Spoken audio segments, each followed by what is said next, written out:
Welcome back to another how-to video by me, FishGuyDan. Today, we're going to be covering grouper. This specific grouper weighed in at about 80 to 100 pounds and just so happened to be the largest grouper I've ever had on my cutting board. Just like any other fish, I start with my 4 basic cuts, the 2 C-shaped collar cuts, and the 2 straight tail cuts. Though, this is a larger fish, so I do have to finesse a little bit around some larger bones, and even though I just right there took some time trying to remove some bones, later on you're going to see that some of them come back to haunt me. And pop! There goes that nice, fat, 20-pound grouper head. He's going to end up in the display case in the next day. So here we're about to start. One note is I'm not used to using my steak knife to fillet fish. The only time it really gets used for filleting would be bluefin. But for filleting bluefin, it's best to break it down in 4 loins as opposed to 2 fillets, which I'm going to be doing here on the grouper today. So with the steak knife, it's not so much finesse as it is surface space and strength. So in certain parts of this, I'm going to have to figure out what knife is going to be suited best for the situation. So I initially try that little 6-inch fillet knife, which it was too short and I couldn't really access what I needed to.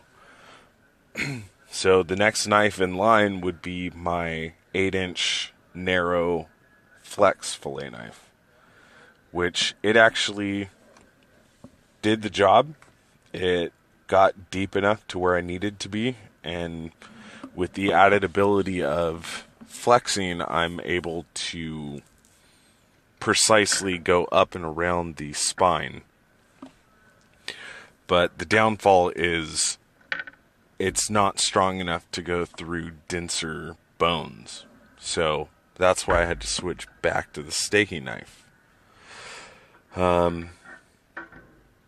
Unfortunately, I'm in a bit of a rush to try and get this first half off because one of our other bear flag locations was in need of grouper. So this first fillet was about to be driven to one of the other locations. So I had a guy waiting, and I really needed to get this off as quick as possible. As you can see, it's only been about 3 minutes. The downside with that is I mishandled it a little bit, and I created a separation in the upper loin. But I feel that my yield for this first fillet was as best as I could get it. And all I can do is try to improve with future fish. Now, on to the second half. I have a little bit more time.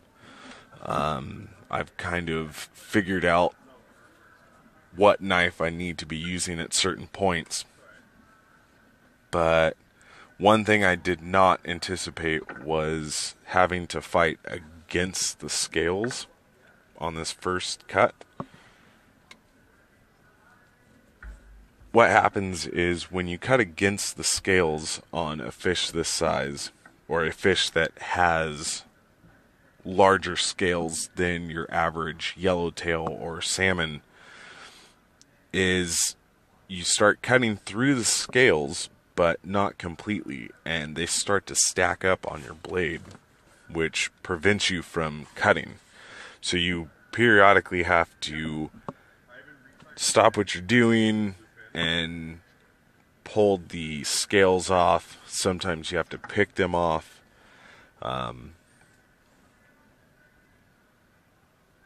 Typically what you should do is scale the fish before cutting.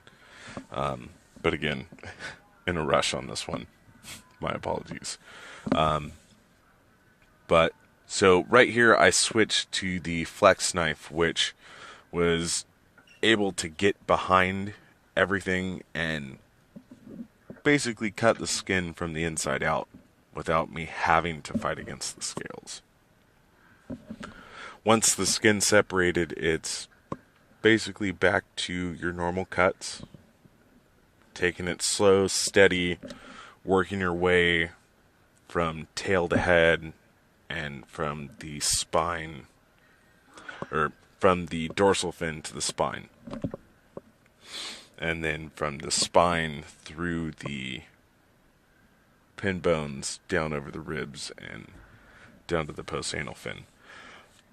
But what I didn't foresee is there's still some hidden pin and ribs in the head of this fish, which I'm sitting here trying to figure it out. I see one, I'm able to cut it away, but for some reason he just he didn't want to leave. He didn't want to leave his home. So I decide I'm just going to try and move on, but he's just in the back of my head, so I'm still trying to get around him or through him.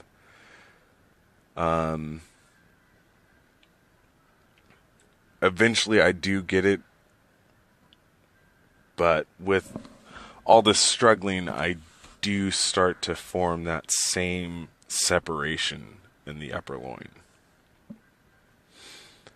Right there, you saw one of my techniques where I'm pinching the skin, not the flesh. This way, my thumb's not squeezing in to the flesh and just mushing it up. I'm only squeezing the skin, which I skin the fish once I'm done with the fillet, so I'm not too worried about that. But because of the size of this fillet, just me lifting this up by the skin is pulling the top loin apart, which was quite alright. I was still able to produce some, I think it was about 6 really decent, perfect for the grill steaks.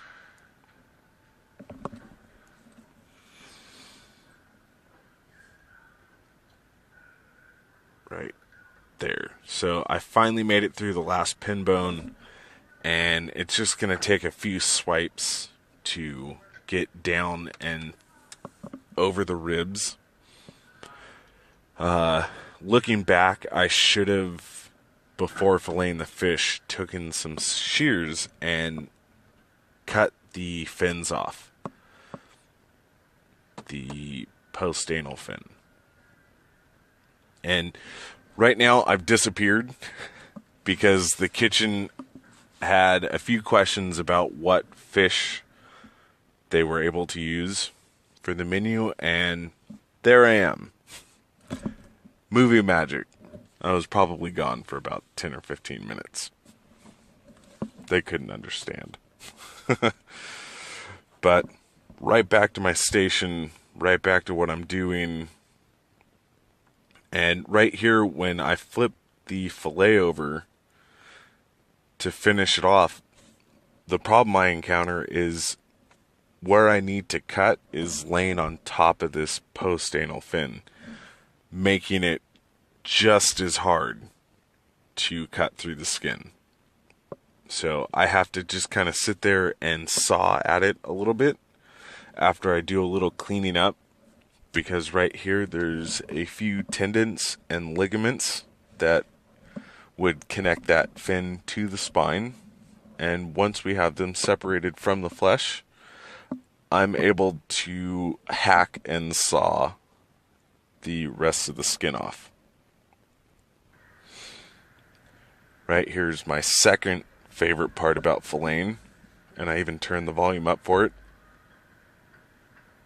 Boom. If you had the pleasure of working with me, I, at some point, will let you experience that firsthand. I kind of get a kick out of grossing people out. Well, thank you for sitting through another live commentary and a how-to video. Please leave a like, a comment, subscribe. Let me know what you guys think. And there is my trophy in the case.